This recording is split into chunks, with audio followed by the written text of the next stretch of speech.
Good afternoon, sir, and welcome to our Colliers TV show, where we are profiling leaders in the corporate real estate industry and talking to them to understand what is happening in the industry, how are things going to go forward, as well as also understand what drives people like you personally.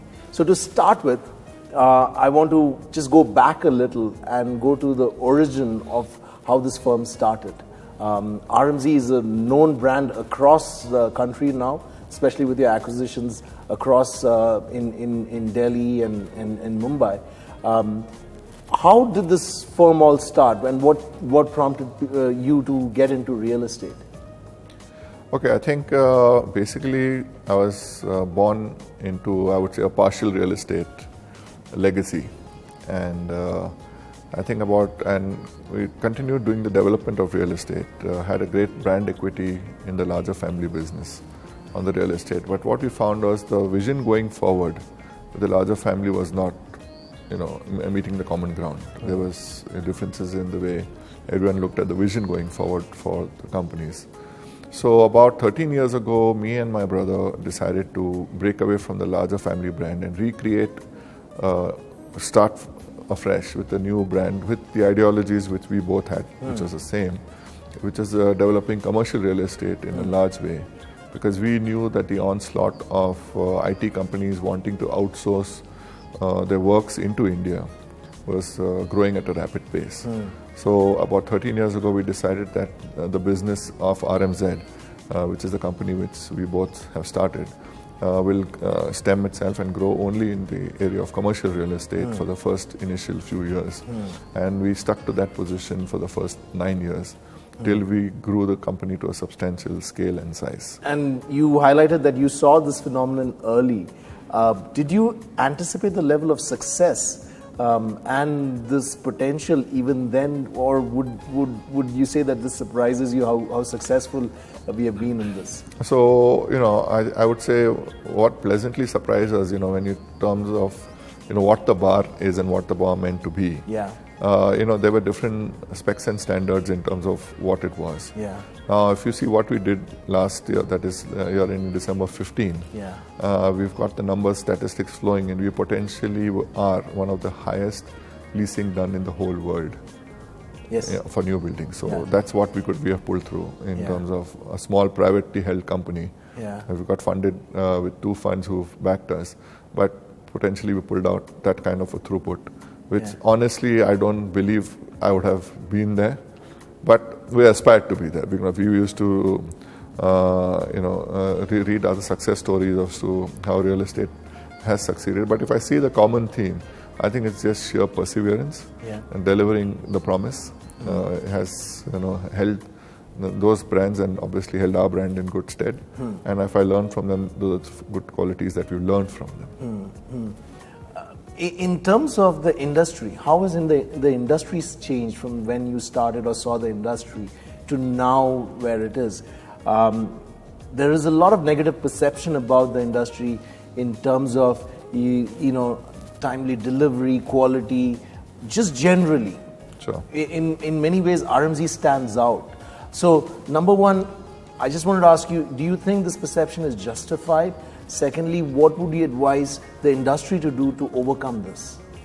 So there are 2 things. One is, let me put the first things first. Real estate has always never had a good reputation all over the world. Oh, really? Nowhere in the world. No developer. If you see every movie, just see any movie where a real estate developer is shown to you. He's come in this big car with this big bulldozers, knock down poor people's houses and build these multi-story. You tell me which movie hasn't shown it that way. So we had one notch above the car salesman. So that can't change. I can't see that change. Whenever I see a movie and I see that showing a real estate developer, you see that's exactly what is coming. He's coming in this big limo, making an offer to this poor guy who's staying in a small, who's encroaching on basically a potential development, making him an offer, and the next thing the bulldozer standing in the back, virtually threatening him to move. So that's unfortunately the perception. There's nothing you can do to change it. It'll take a long time to change it, but unfortunately, you obviously, development happens by displacing somebody. It's never going to happen in an open field. It's never like that. So, and most of the times, some people will get displaced for more to happen. Now that is one. Now if you look at in India, India actually has a lot more challenges. Each city works like a pod, and I would say the rules, there's the central rules which govern development. Yeah. I would say are about 20% of the approvals that are required. Yeah. 80% are city governed, not even I would say about 10% state governed, and the rest are city governed. Very specific to the city. So there is no one rule that can be applied to all cities. So each time that we have ventured into a new city, we have to be conscious of the fact that that city works in a very different environment. We have to understand the local environment and grow. So in terms of where we are doing our development, we have pretty much understood what the local rules are, and importantly, I would say what differentiates a good developer, I would say going forward, is not only the timely delivery, the quality, and not violating. I think importantly, we should the developers should not get lured by the extra bucks that you get by violating, and just simply stay with the rule book, because you can simply grow the brand, you can grow it well, you can grow it strong. So to my mind, I think what differentiated us is to understand what the rule books are, to stay within the rules. Obviously, you know what's running in the mind of a customer when you're dealing with them. You highlighted some important points, which is the confidence that they have that you will deliver within quality time. What would you say are the top 3 things in their mind that you focus on to ensure that those don't get compromised? When we're talking about commercial clients. So in commercial, I think safety, of your own employees who are working within your facilities takes a very high importance within, and then obviously it's the convenience, it's a standard specification. But obviously I've seen, they are very fastidious about, is the safety being provided for the employees, which is the international standard they provide to all the employees. Yes. So definitely commercial leasing has been a home run for some time now, especially in Bangalore. Bangalore has been a leader, and with your space in Outer Ring Road, you've kind of set new benchmarks in leasing the last couple of years. How about residential?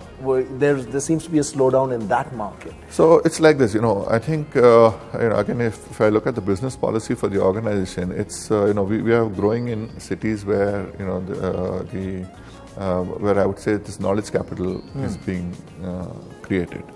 I would say manufacturing is growing at its own pace, but we are not following industries where or cities in which more manufacturing is happening. Wherever there's a knowledge build, we are finding that obviously that's where the offices, the demand is going to be there.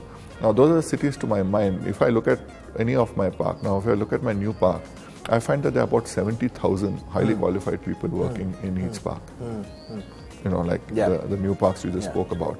Now there are about 70,000 to 80,000 people working. Now let's take hypothetical number of a third of them who aspire, and mind you, these are all people who can afford to buy branded homes. Yes. Right. So even if a third of them can aspire, I want to buy a home, which is a third. Now take each park generates about 25,000 apartment requirements. Yes. Right. Yeah. If I take 4 to 5 parks even on a simple ring road like that, we're talking about 100,000 new homes being generated each for every set of 2-3 parks that are coming out. That's the scale. Now, if you look at where the sentiment is being driven slightly differently as to what people see on television, read in the newspaper of the various slowdowns. But inherently, I can see the demand is just waiting to happen. And once the feel good comes back in the market, it'll explode all over again, and everyone have forgotten as to what was it. But so I see the cities where the knowledge economy is growing, the homes will sell most easily. Wow. Okay. So what you're seeing is latent demand. It's just the sentiment in the market that's keeping it where it is right now, and you feel that very soon it's going to just come out. And yes, it'll grow, because the fact that the jobs are being created, the clients are taking the spaces, and they're happy with taking the spaces. They need more and more at each time. I would say 95% of the clients ask for more even before the lease, the lock-in period is completed. Wow, okay. Right, so part of our strategy is that if you're going to grow with me, I will help you to override the lock-in. Okay. And I'll just not read those clauses, because you're just growing with me. Yes. And 95% are happy to grow with us because that's the brand to reckon with. And they're happy with whatever they're getting from your current. Obviously, otherwise they wouldn't. I've never seen anybody saying, "Here's your, I'm going to write it off and move." So it's never happened like that. Yeah. So great. So that'll be a positive note for a lot of people who are struggling in the residential space. With that, we just want to go to a personal note. Considering that you've been in this industry for quite a while, you're considered one of the leaders in this industry. And especially among the Bangalore real estate fraternity, if you look at it from a national perspective, there's a lot of respect for Bangalore leaders in real estate. Number one, what is it about Bangalore that has created that? And is that the reason why you had chosen to make Bangalore your home market? Two, three things. One is I think I grew up in Bangalore. I would say by default I was here. But having said that, I think what's important to understand when you come from outside, you will find that the quality of all the branded developers in the city produce the best quality in the country. The city sets a benchmark. So the price value ratio in terms of what you can afford is the best in the country. Yeah. Why is that? Why it just inherently was so. It inherently was so. We can't find the reason. No, I think when I talk to them, everybody is trying to push the bar and make the product better. Yeah. And it's just money will flow, profits will come. Yeah. But they just want to and they compete. And then once you're already in an ecosystem, an environment which is highly competitive, then you have no choice but to do that. Yeah. So if the same thing if the person had operated in another city, maybe not doing the same stuff. Yes. But now that you've come to Bangalore, either if you want to match up and want to grow and want to have a recognition, you might as well build the quality that is being produced by the others. Yeah. Okay. You've achieved the heights of success in our industry. So a question to you: what drives you? What makes you? What is it that you're driving towards now? So first of all, I think it's not there that you reach the height of success. That's, I would say, an incorrect sentence. There's no such thing. Till you die, you'll keep doing something or the other. So the point is, I think I look at it. There are many more opportunities now. Right now, it's within India. We have to grow into a few more cities and have strong dominance within those cities. That's stage one. Stage two is overseas. We're also seriously contemplating working in the same knowledge capital industry, supporting them through what we can do in other countries also, which hasn't started yet. That will be the venture 2017 and beyond, where we will be venturing into different countries. Right now, it's only the studies which are being done. So, have you finished? No, we're just early stages. So and considering that your goal is to be in number 1 or 2 positions wherever you go, so obviously all these markets you're aiming for that. So there'll be because there's no use having a very small insignificant presence. No need to be symbolic. But you start with small. But the plan is does it take? That means that the city should have the potential to grow to that scale. To be able to absorb that much growth. So clearly we're going to see a really long innings ahead and a lot more successes and a lot more RMZ boards in cities across India as well as globally. Yes, and that's the plan for now. Yeah, with that positive note and with best wishes for that and with the hope that we'll have many more conversations congratulating you of all those achievements, I'd like to end this and thank you for this opportunity. Thank you very much, sir. Thank you.